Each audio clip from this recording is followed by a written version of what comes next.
Hello ಸ್ನೇಹಿತರೆ, ನಾನು ಸೌಮ್ಯ ಅಭಿನವ್ ಮಾತಾಡ್ತಾ ಇರೋದು. ಎಲ್ಲರೂ ಹೇಗಿದ್ದೀರಾ? ಎಲ್ಲರೂ ಚೆನ್ನಾಗಿದ್ದೀರಾ ಅಂತ ಹೇಳಿ ಭಾವಿಸ್ತೀನಿ. ನಾನು ಕೂಡ ಚೆನ್ನಾಗಿದ್ದೀನಿ. ಇವತ್ತು ನಾನು ಕೊಡ್ತಕ್ಕಂಥ ವಿಚಾರ ಏನು, ಹೇಳ್ತಕ್ಕಂಥ ವಿಚಾರ ಏನು ಅಂತ ಹೇಳಿದ್ರೆ, ಗೃಹಲಕ್ಷ್ಮಿ 17ನೇ ಕಂತಿನ ಬಗ್ಗೆ ಹೇಳೋಕ್ಕೆ ಅಂತ ಬಂದಿದ್ದೀನಿ. ಈಗ ಎಲ್ರಿಗೂ ನಿಮಗೆ ತುಂಬ ಖುಷಿಯಾಗಿರುತ್ತಲ್ವ ಸ್ನೇಹಿತರೆ?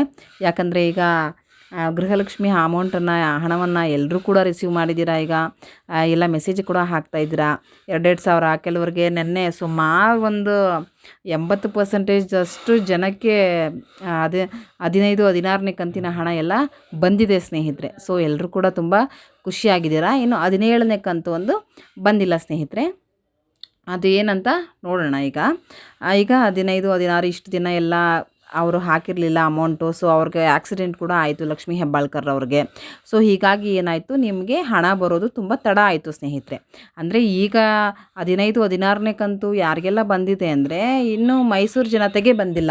ಆ್ಯಕ್ಚುಲಿ ನಾವು ಮೈಸೂರವರು, ಅದರಿಂದ ಗೊತ್ತು. ನಮ್ಮಮ್ಮನಿಗೆ ಬರ್ತಾಯಿತ್ತು, ನಮ್ಮಮ್ಮನಿಗಿನ್ನೂ ಬಂದಿಲ್ಲ. ಸೊ ಬೇರೆ ಜಿಲ್ಲೆಗಳಲ್ಲಿ, ಸುಮಾರು ಜಿಲ್ಲೆಗಳಲ್ಲಿ ಬಂದಿದೆ. ಸೊ ಮೈಸೂರಿಗೆ ಬಂದಿಲ್ಲ. ಇನ್ನೂ ಸುಮಾರು 1 ಲಕ್ಷ ಅಷ್ಟು ಜನಕ್ಕೆ ಇದೆ, 1 ಲಕ್ಷ 2 ಲಕ್ಷ ಅಷ್ಟು ಜನಕ್ಕೆ ಇನ್ನೂ ಬರಬೇಕಾಗಿದೆ ಸ್ನೇಹಿತರೆ. ಬರುತ್ತೆ. ಇನ್ನು ಇಷ್ಟು ಜನಕ್ಕೆ ಬಂದ ಮೇಲೆ ಇನ್ನು ಅವ್ರನ್ನೆಲ್ಲ ಬಿಡೋಕ್ಕಾಗಲ್ಲ, ಮೈಸೂರು ಜನತೆಯನ್ನು ಬಿಡೋಕ್ಕಾಗಲ್ಲ, ಸುಮಾರು ಜನ. ಸೊ ಎಲ್ರಿಗೂ ಕೂಡ ಬಂದು ಸೇರುತ್ತೆ ದುಡ್ಡು. ಸ್ವಲ್ಪ ನಿಮಗೆ ತಡ ಆಗ್ಬೋದು ಅಷ್ಟೇ. ಅದರಿಂದ ಏನು ತಲೆ ಕೆಡಿಸ್ಕೊಳ್ಳೋದೇನು ಬೇಡ ಸ್ನೇಹಿತರೆ. ಲಕ್ಷ್ಮೀ ಹೆಬ್ಬಾಳ್ಕರ್ ಅವರು ಏನಂತ ಹೇಳಿದ್ದಾರೆ ಅಂದರೆ, ಮಾಧ್ಯಮದ ಮುಂದೆ ಅವ್ರೇನು ಹೇಳಿದ್ದಾರೆ ಕೇಳಿದ್ದಾರೆ ಮಾಧ್ಯಮದವರು. ಅಲ್ಲ, ಇಷ್ಟು ತಡ ಆಯ್ತಲ್ಲ ನೀವು ಕೊಡೋದು. ಮಾಧ್ಯಮದವರು ಲಕ್ಷ್ಮೀ ಹೆಬ್ಬಾಳ್ಕರ್ ಅವ್ರನ್ನ ಪ್ರಶ್ನೆ ಮಾಡಿದ್ದಾರೆ. ಇಷ್ಟು ದಿನ ಲೇಟ್ ಆಯ್ತಲ್ಲ, ಯಾಕೆ ಗೃಹಲಕ್ಷ್ಮಿ ಹಣ ಬಂದಿರಲಿಲ್ಲ, ಯಾಕೆ? ಕೆಲವರು ಹೇಳ್ತಾ ಇದ್ದಾರೆ ನೀವು ನಿಲ್ಲಿಸ್ಬಿಡ್ತೀರಾ ಅಂತ ಹೇಳ್ತಾ ಇದ್ದಾರೆ. ಇನ್ನು ಕೆಲವರು ಹೇಳ್ತಾ ಇದ್ದಾರೆ ಎಲೆಕ್ಷನ್ ಇರೋದ್ರಿಂದ ಕೊಡ್ತಾಯಿದ್ರು ಅಂತ ಎಲೆಕ್ಷನ್ ಮುಗ್ದೋಯ್ತಲ್ಲ, ಈಗ ಯಾಕೆ ಕೊಡ್ತಾರೆ ಅಂತ ಹೇಳ್ತಾ ಇದ್ದಾರೆ ಅಂತ ಹೇಳಿದ್ದಕ್ಕೆ ಲಕ್ಷ್ಮೀ ಹೆಬ್ಬಾಳ್ಕರ್ ಅವರು ಏನಂತ ಹೇಳಿದ್ದಾರೆ ಅಂತ ಹೇಳಿದ್ರೆ, ಇಲ್ಲ, ಮುಂಚೆಯಿಂದನೂ ನಾನು ವಿಡಿಯೋದಲ್ಲಿ ಹೇಳ್ತಾನೆ ಬಂದಿದ್ದೀನಿ. ಈಗ ಅವರು ಒಂದು ಆಮಿಷವನ್ನು ಕೊಟ್ಟು ಗೆದ್ದಿದ್ದಾರೆ. ಈಗ ಕಾಂಗ್ರೆಸ್ ಇವಾಗ ಗೆಲ್ಲೋದಕ್ಕೂ ಅದೇ ಒಂದು ಕಾರಣ. ಈಗ 5 ಗ್ಯಾರಂಟಿಗಳನ್ನ ಕೊಟ್ಟರು, ಅದರಂತೆ ನಡೀತಾ ಇದ್ದಾರೆ. ಈಗ ಅವರೇನೋ ಸ್ವಲ್ಪ ಡಿಲೇ ಆಗ್ತಾ ಇದೆ ಅನ್ನೋದೊಂದು ಬಿಟ್ಟರೆ, ಲೇಟ್ ಆಗ್ತಿದೆ ಅನ್ನೋದೊಂದು ಬಿಟ್ಟರೆ, ಅದರಿಂದ ಏನಾದರೂ ಈಗ ಬಸ್ ಫ್ರೀಯಾಗಿ ಓಡಾಡ್ತಾ ಇದ್ದೀವಿ. ಅದರಿಂದ ಎಷ್ಟು ಜನಕ್ಕೆ ಉಪಯೋಗ ಇದೆ ಬಸ್ ಫ್ರೀಯಾಗಿ ಓಡಾಡೋದ್ರಿಂದ? ಅವ್ರೇನು ಹೇಳ್ತಾ ಇದ್ದಾರೆ ಅಂದರೆ, ಯಾರೋ ವಿರೋಧ ಪಕ್ಷದವರು ನಮ್ಮ ಮೇಲೆ ಈ ಥರ ಆರೋಪ ಮಾಡ್ತಾ ಇದ್ದಾರೆ, ನಾವು ಕೊಡಲ್ಲ. ಈಗ ಎಲೆಕ್ಷನ್ ಇರೋ ಟೈಮಲ್ಲೇ ನಾವು ಕೊಡಬೇಕಂದ್ರೆ, ಈಗ ಎಲೆಕ್ಷನ್ ಎಲ್ಲ ಮುಗ್ದೋಯ್ತು, ಈಗ ಹಾಕಿಲ್ವಾ ನಾವು? ಈಗ ಹಾಕಿದ್ದೀವಿ ತಾನೇ ಎಲೆಕ್ಷನ್. ಈಗ ಮಧ್ಯಾಹ್ನ ನನಗೆ ಆಕ್ಸಿಡೆಂಟ್ ಆಯಿತು. ಸೊ ಈ ಥರದ್ದೆಲ್ಲ ಅವ್ರಿಗೆ ಆಕ್ಸಿಡೆಂಟ್ ಆಯಿತು, ಸ್ವಲ್ಪ ಹೆಲ್ತ್ ಇಶ್ಯೂ ಆಯಿತು. ಮತ್ತು ತಾಲೂಕ್ ಪಂಚಾಯತಿಯಿಂದ ತೊಗೋಬೇಕು ಅಂತಲೂ ಹೇಳಿದ್ರು. ಇಲ್ಲ, ಬೇಡ, ಈಗ ಹಣಕಾಸು ಇಲಾಖೆ ತಾಲೂಕ್ ಪಂಚಾಯತಿ ಕಳಿಸ್ಬಿಡುತ್ತೆ, ಅದು ಇಲ್ಲಿ ಕಳಿಸ್ಬೇಕು, ಸರ್ಕಾರಕ್ಕೆ ಕಳಿಸ್ಬೇಕು ಅಂತ ಮಾಡಿ DD ಮುಖಾಂತರ ಬರಬೇಕು ಅಂತಲೂ ಅದನ್ನು ಪಾಪ ಚೇಂಜ್ ಮಾಡಿದ್ರು. ಸೊ ಹೀಗೆಲ್ಲ ಇರಬೇಕಾದ್ರೆ ಇಷ್ಟೆಲ್ಲ ನಾವು ವರ್ಕೌಟ್ ನಾವು ಹಿಂದೆ ಮಾಡ್ತಾ ಇದ್ದೀವಿ.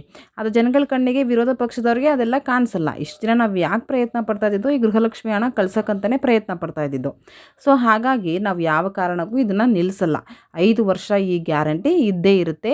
ಈ ಮಹಿಳೆಯರಿಗೆ 2,000 ಹಣ ತಿಂಗಳು ಸಿಗುತ್ತೆ. ಅಂದರೆ ಸ್ವಲ್ಪ ಸಮಯ ತಗೋಬೋದು, ಸ್ವಲ್ಪ ಲೇಟ್ ಆಗ್ಬೋದು. ಅದಕ್ಕೋಸ್ಕರ ತಲೆ ಕೆಡಿಸ್ಕೊಳ್ಳೋದು ಬೇಡ. ಪ್ರತಿಯೊಬ್ಬರಿಗೂ ಕೂಡ ಇದು ಗೃಹಲಕ್ಷ್ಮಿ ಹಣ 2,000 ಹಣ ಬಂದು ಅವರ ಅಕೌಂಟ್ಗೆ ಬೀಳುತ್ತೆ ಸ್ನೇಹಿತರೆ. ನಾವು ಯಾವುದೇ ಸುಳ್ಳು ಆಮಿಷವನ್ನು ಕೊಟ್ಟು ಏನು ನಾವು ಸರ್ಕಾರಕ್ಕೆ ಬಂದಿಲ್ಲ. ಅವರು ಸುಳ್ಳು ಆಮಿಷ ಏನು ಕೊಟ್ಟಿಲ್ಲ ಅಲ್ವಾ ಸ್ನೇಹಿತರೆ ಸರ್ಕಾರಕ್ಕೆ ಬರೋಕ್ಕೆ ಕಾಂಗ್ರೆಸ್. ಸೊ ಅವ್ರೇನು ಹೇಳಿದಾರೋ, ಈಗ 5 ಗ್ಯಾರಂಟಿಗಳು ಹೇಳಿದರು, 5 ಗ್ಯಾರಂಟಿಗಳ ಥರನೇ ಅವರು ನಡ್ಕೊತಾ ಇದ್ದಾರಲ್ಲ. ಈಗ ಇನ್ನೂ ಏನೂ ಮಾಡ್ತಾ ಇಲ್ಲ. ಅವರೇನು ಬೇಡ ಅಂತ ಏನೋ ಅದು ಸ್ಟಾಪ್ ಮಾಡಬೇಕು ಅಂತ ಇಲ್ಲ. ಕೆಲವರು ಹೇಳ್ತಿದ್ದಾರೆ ಸ್ಟಾಪ್ ಮಾಡಿಬಿಡ್ತಾರೆ ಇವರು, ಈ ಫ್ರೀ ಬಸ್ ಯೋಜನೆನೇ ಸ್ಟಾಪ್ ಮಾಡಿಬಿಡ್ತಾರೆ ಅಂತ ಸುಮಾರು ಕಡೆ ಪಬ್ಲಿಕ್ ಕೂಡ ಆಗಿತ್ತು. ಸೊ ಅದೇನು ಸ್ಟಾಪ್ ಮಾಡೋಕ್ಕಾಗಲ್ಲ. 5 ವರ್ಷ ಅವ್ರದ್ದು ಸರ್ಕಾರ ಇರೋವರೆಗೂ 5 ವರ್ಷ ಅವರು ಕೊಡಲೇಬೇಕಾಗತ್ತೆ. ಈಗ ಆಮಿಷಗಳನ್ನ ನಂಬಿನೇ ಅಲ್ವಾ ಮಹಿಳೆಯರೆಲ್ಲ ಓಟ್ ಹಾಕಿ ಅವ್ರನ್ನ ಗೆಲ್ಲಿಸಿರೋದು. ಈಗ ಆ ಥರ ಆಮಿಷಗಳನ್ನ ಅವ್ರು ಕೊಟ್ಟಿದ್ದಾರೆ. ಈಗ ಮಹಿಳೆಗೆ 2,000 ಸುಮ್ಮನೆ ಕೊಡೋದು ಅಂದರೆ ಸುಮ್ಮನೆ ಅದೇನು ಕಡಿಮೆ ಅಲ್ಲ. ಈಗ ಒಂದು ಮಹಿಳೆಗೆ 2 ಲಕ್ಷ ಕೊಡ್ತು ಅಂದರೆ ಅದು 5 ವರ್ಷ ಅಂದರೆ 1 ಲಕ್ಷ ಸೇರುತ್ತೆ ಮಹಿಳೆಗೆ. ಮಹಿಳೆ ಏನು ಮಾಡ್ತಾಳೆ, ಮಹಿಳೆಗೆಲ್ಲ ಹೆಣ್ಮಕ್ಳಿಗೆಲ್ಲ ಏನಂದರೆ ಕೂಡಿಡೋ ಬುದ್ಧಿನೇ ಇರುತ್ತೆ. ಸೊ ಅದರಿಂದ ಒಂದು ಉಪಯೋಗ ಆಗುತ್ತೆ, ಮಾರುಕಟ್ಟೆಗೆ ಹೋಗ್ತಾರೆ, ಮತ್ತೆ ಅದು ಸರ್ಕಾರಕ್ಕೆ ಹೋಗುತ್ತೆ, ಆ ಥರ.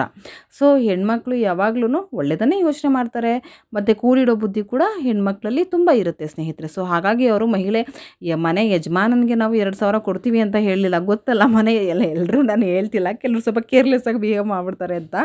ಸೊ ಅದರಿಂದ ಅವರು ಮಹಿಳೆಗೆ ಮಾತ್ರ ಕೊಡ್ತೀವಿ ಅಂತಲೇ ಅವರು ಅನೌನ್ಸ್ ಮಾಡಿದ್ರು. ಸೊ ಅದೇ ಥರ ಇವರು ಕೊಡ್ತಾ ಇದ್ದಾರೆ. ಎಲ್ಲೋ ಕೆಲವು ಸಲ ಇಲ್ಲಿ ಲೇಟ್ ಆಗ್ತಾಯಿದೆ, ಈಗ ಲೇಟ್ ಆಗ್ತಿದೆ. ಈಗ ಸುಮಾರು ಜನಕ್ಕೆ 15-16ನೇ ಕಂತು ಬಂದು ಸೇರಿದೆ ಸ್ನೇಹಿತರೆ. ಸೊ ನಿಮಗೆಲ್ಲ ತುಂಬ ಖುಷಿಯಾಗಿದೆ. ಹಾಗೆ 17ನೇ ಕಂತು, ಈಗ 17ನೇ ಕಂತಿನ ಬಗ್ಗೆ ಮಾಧ್ಯಮದವ್ರು ಕೇಳಿದ್ದಾರೆ, ಯಾವಾಗ ಬರುತ್ತೆ ಅಂತ ಹೇಳಿ ಕೇಳಿದ್ದಾರೆ. ಅದಕ್ಕೆ ಅವರು ಇನ್ನು 4-5 ದಿನದಲ್ಲಿ ಬರುತ್ತೆ ಅಂತ ಹೇಳಿನೂ ಕೂಡ ಹೇಳಿದ್ದಾರೆ. ಈಗ ಬಿಲ್ಲಿಂಗ್ ಎಲ್ಲ ನಡೀತಾ ಇದೆ ಅಂತಲೂ ಕೂಡ ಹೇಳಿದ್ದಾರೆ. ಮತ್ತು ಅವರು ಈಗ 4-5 ದಿನ ಅಂತ ಹೇಳಿದ್ದಾರೆ ಸ್ನೇಹಿತರೆ. ಈಗ 4-5 ದಿನ ಅಂದರೆ ಸ್ವಲ್ಪ ಸಮಯ ತಗೊಳ್ಬೋದು ಅದು ಅಲ್ವಾ, 4-5 ದಿನಕ್ಕೆ ಏನು ಬರಲ್ಲ. ಸೊ ಸ್ವಲ್ಪ ಸಮಯವನ್ನು ತಗೊಳ್ಬಹುದು. ಒಟ್ಟಿನಲ್ಲಿ ಹಾಕೇ ಹಾಕ್ತಾರೆ ಸ್ನೇಹಿತರೆ. ಈಗ ಇಷ್ಟು ದಿನ ಹಾಕಿರಲಿಲ್ಲ, ಇದು ಇನ್ನೂ ಈಗ 15-16ನೇ ಕಂತಿನ ಹಣವನ್ನು ಹಾಕಿದ್ರಲ್ವ ಅವರು. ಹಾಕಲ್ಲ ಈಗ ಇನ್ನೇನು ಸ್ಟಾಪ್ ಮಾಡಿದ್ರು ಅಂತ ಎಲ್ಲ ಸುಮಾರು ಜನ ಯೋಚನೆ ಮಾಡಿದ್ರು. ಬಟ್ ಕಾಂಗ್ರೆಸ್ ಹಾಗೆ ಮಾಡಲಿಲ್ಲ. ಕಾಂಗ್ರೆಸ್ಸು ತಾನು ಕೊಟ್ಟ ಮಾತನ್ನು ಅದು ಉಳಿಸ್ಕೊತಾನೆ ಬಂದಿದೆ. ಅದು ಯಾವುದೇ ಕಾರಣಕ್ಕೂ ಎಲೆಕ್ಷನ್ ಇದೆ ಅಂತ ನಾವು ಇದೆಲ್ಲ ಮಾಡ್ತಾ ಇಲ್ಲ, ಎಲೆಕ್ಷನ್ ಮುಗಿದ ಮೇಲೂ ನಾವು ಮಾಡ್ತೀವಿ, ಯಾಕೆ ಎಲ್ಲ ತಿಂಗಳು ಎಲೆಕ್ಷನ್ನೇ ಇರುತ್ತಾ ಅಂತ ಹೇಳಿ ಕ್ವಶನ್ ಮಾಡಿದ್ದಾರೆ ಮಾಧ್ಯಮದವ್ರಿಗೆ.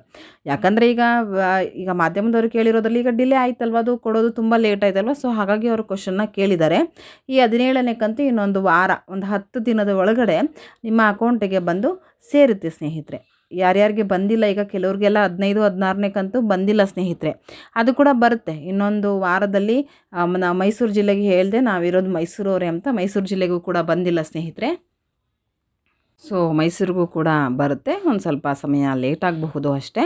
15-16ನೇ ಕಂತು, ಈಗ 17ನೇ ಕಂತು ಇನ್ನೊಂದು 10 ದಿನದಲ್ಲಿ ಎಲ್ಲರ ಅಕೌಂಟಿಗೂ ಬರುತ್ತೆ, ಎಲ್ಲರ ಮಹಿಳೆಯರ ಅಕೌಂಟಿಗೆ ಬಂದು ಸೇರುತ್ತೆ ಅಂತ ಹೇಳಿ ಲಕ್ಷ್ಮೀ ಹೆಬ್ಬಾಳ್ಕರ್ ಅವರೇ ಸ್ಪಷ್ಟನೆಯನ್ನು ಕೊಟ್ಟಿದ್ದಾರೆ ಸ್ನೇಹಿತರೆ. ಸೊ ಇನ್ಮೇಲೆ ನೀವು ಕೂಡಿಡೋಕ್ಕೆ ಸ್ಟಾರ್ಟ್ ಮಾಡಿ, ಸುಮ್ಮನೆ ವೇಸ್ಟ್ ಖರ್ಚು ನಾವು ಮಾಡೋದು ಬೇಡ.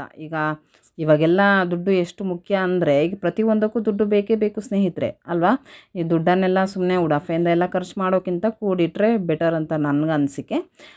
ಸೊ ನಾನು ಕೊಟ್ಟಿದ್ದ ಇನ್ಫಾರ್ಮೇಷನ್ನು ನಿಮಗೆ ಇಷ್ಟ ಆದರೆ ಸ್ನೇಹಿತರೆ ಲೈಕ್ ಮಾಡಿ, ಶೇರ್ ಮಾಡಿ, ಕಾಮೆಂಟ್ ಮಾಡಿ, ಹಾಗೆ ಸಬ್ಸ್ಕ್ರೈಬ್ ಆಗೋದನ್ನು ಕೂಡ ಮರಿಬೇಡಿ ಸ್ನೇಹಿತರೆ. ಹೀಗೆ ನನಗೆ ಸಪೋರ್ಟ್ ಮಾಡ್ತಾಯಿರಿ. Thank you so much. ನನ್ನ ವೀಡಿಯೋನ ವಾಚ್ ಮಾಡಿದ್ದಕ್ಕೆ. ಯಾರು ನನ್ನ ವೀಡಿಯೋನ ಸಬ್ಸ್ಕ್ರೈಬ್ ಆಗದೆ ನೋಡ್ತಾ ಇದ್ದೀರಾ ಸ್ನೇಹಿತರೆ, ಅವರೆಲ್ಲ ಸಬ್ಸ್ಕ್ರೈಬ್ ಆಗಿ ಸಪೋರ್ಟ್ ಮಾಡಿ ಸ್ನೇಹಿತರೆ. Thank you so much.